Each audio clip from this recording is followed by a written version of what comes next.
আসসালামু আলাইকুম। আশা করি সবাই ভালো আছেন। সবাই ভালো আছেন। আমাদের গ্রামের কিছু সৌন্দর্য দৃশ্য আপনাদেরকে দেখার জন্যই করছি। এটা তালগাছি টু চরনিনা বাজারের রাস্তা আমাদের গ্রামের উপর দিয়ে। আমাদের গ্রামের নাম নবীপুর।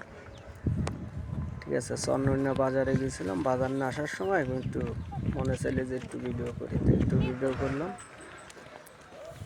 মূলত চরনিনা বাজার নেই, হাইটে রওনা দিছি। মূলত গাড়ি পাইনি। স্পিডের বাড়ি জাল ওরস, চরনিনা হুজুরের বাড়ি।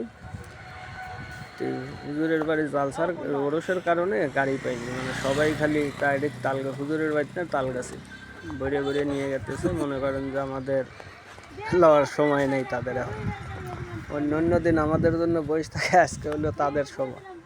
ঠিক আছে, যে তারা সবাই এখন মনে করেন যে হুজুরের বাড়ির লোকজন নিয়ে ব্যস্ত, তাই মনে করেন যে তারা হুজুরের বাড়িলেই ই করতেছে। আচ্ছা যাই কোনো ব্যাপার না, হাইটে গেলে শরীরের স্বাস্থ্যের জন্য ভালো। ঠিক আছে, সেই কারণে হাঁটতে হাঁটতেই রওনা দিছি। পরের গ্রামের দুই পাশে খোলা জায়গা, দুই পাশে একটু ভিডিও করলাম। যে সরিষা, এটা মূলত একটা দোপা জায়গা। এখানে সরিষা চাষ হয় না, এখানে খালি মূলত ধানই লাগানো হয়। বোরো ধান যাকে বলে, সেই বোরো ধান লাগানো হয়, অন্য কিছু না। আর মনে করেন হেনে মূলত সবার আগেই পানি আসে, আর পানিটা নেমে যায় সবার পরেই। বন্যার পানিটা এরকমই হয়। ঠিক আছে, এই দেখেন এই যে কপি ক্ষেত। ঠিক আছে, এই যে কপি, এই যে ধানের চারা, এইসব। আবার মনে করেন যে সাইডে আছে যে সরিষা ক্ষেত, সরিষার ফুল ধরে গেছে, কিছু ফুল আছে, মানে মাথায় কিছু ফুল আছে থেকেই মানে হলুদ দেয়া গেছে, আর পুরোটাই সবুজ দেয়া গেছে। মানে সরিষা এখন আর পাক ধরবে আর কি। ঠিক আছে, মানে সবুজ কালারটা কেটে গেলেই সরিষা তুলে হালাইবে আর কি। এই কারণে কিছু কিছু জায়গায় ফুল আছে মাথায়, আর সবাই সরিষা ছাড়া অন্য কিছু না। আর মূলত মনে করেন যে দেখতেছেন যে এটা আব্বা মোবাইল দেয় নাই যাচ্ছি, আর ওই যে কিছু ভিডিও করতেছি।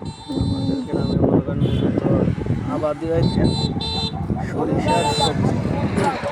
আর কিছু কিছু জায়গায় মনে করেন যে ঘাস বনে, যাদের গরু আছে তারা সবাই ঘাস বনে গরুর ঘাস খাওয়ায়। আর আমাদের মনে করেন যে এলাকায় তো মনে করেন যে আছে মোটামুটি গরু সবাই পালে, গ্রামে সবাই কম বেশি গরু পালে। কারণ আমাদের হইলো গরু একটা চাষের হইলো মনে করেন যে প্রধান উৎস। এমন কোনো বাড়ি নেই যে গরু নেই, গরু আছে, এই কারণে ঘাস বনে। আসসালামু আলাইকুম, আশা করি সবাই ভালো আছেন। সরিষা নেই, এই সবই বেশি মূলত আমি মনে করেন সবজি। আর একটু গ্রামের বাড়াইতে আবার বাজার নেই, ঘুরে আসতে রাস্তার দুই পাশে মনে করেন যে সরিষা আর হলুদ সরিষা। আমাদের গ্রামে হলুদ গ্রাম ছোট, সরিষার ফুল ধরে গেছে। কিছু ভিডিও দেখে করলাম।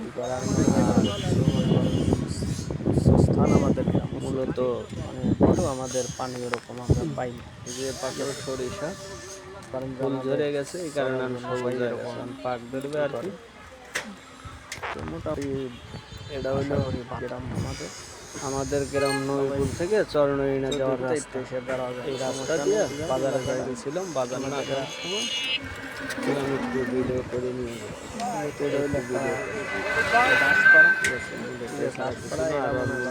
গাড়ি পাইনি। আর এই যে পীরের বাড়ি ওরস, বড় ওরস, এই কারণে সবাই খালি পীরের বাড়ির লোকজন টানতেছে। আমাদের কোনো টানার ইচ্ছা কত দেখতেছে। এই যে সবজি ক্ষেত, বেগুন খেতে মনে হয় আমরা এইরকম সাইজে, এই সাইড মনে করেন এই সাইডে বেশি আপাতত। আর ওই সাইড আমরা যাইতে পারবো না, অত টাকা আমাদের নেই, সব আমরা হাঁটতে হাঁটতে রওনা দিচ্ছি। দেখেন যে এটা আমাদের বেগুন, বেগুন দিকে দিকে সরিষা, সাথে ঘাস। ভিডিও করি এই হলো আমাদের এই সাইডে জায়গাটা আছে, দেখতে পারবেন ডাইন সাইডে। জানালা জাংলা যাকে বলে মাছা, অন্য এলাকায় বলেন, আমাদের এলাকায় বলে জাংলা। ঠিক আছে, আপনারা সবাই এই যে এই দোয়া মনে করেন করবেন, ওটা ভালো জাতি থাকবেন। লাগে। লাউ আছে না, আশা করি এটাই মনে করেন যে জানালা, এটি ভালো আছো এই থাকবেন। কারণে মনে করেন আর আমাল্লাহ সবাই এই দোয়া মাত্র। করবেন, আমি যেন আচ্ছা, সবাই আপনাদের ভালো ভালো থাকবেন, কিছু সুস্থ উপহার থাকবেন, দিতে আশা করি পারি। সবাই ভালো আছে। ঠিক দোয়া আছে, করবেন মনে সব। ছাড়া কিছু আসসালামু নেই। আলাইকুম, আল্লাহ। হ্যাঁ, সব আছে। আপনাদের কাছে দোয়াই চাই, আর অন্য কিছু চাই না।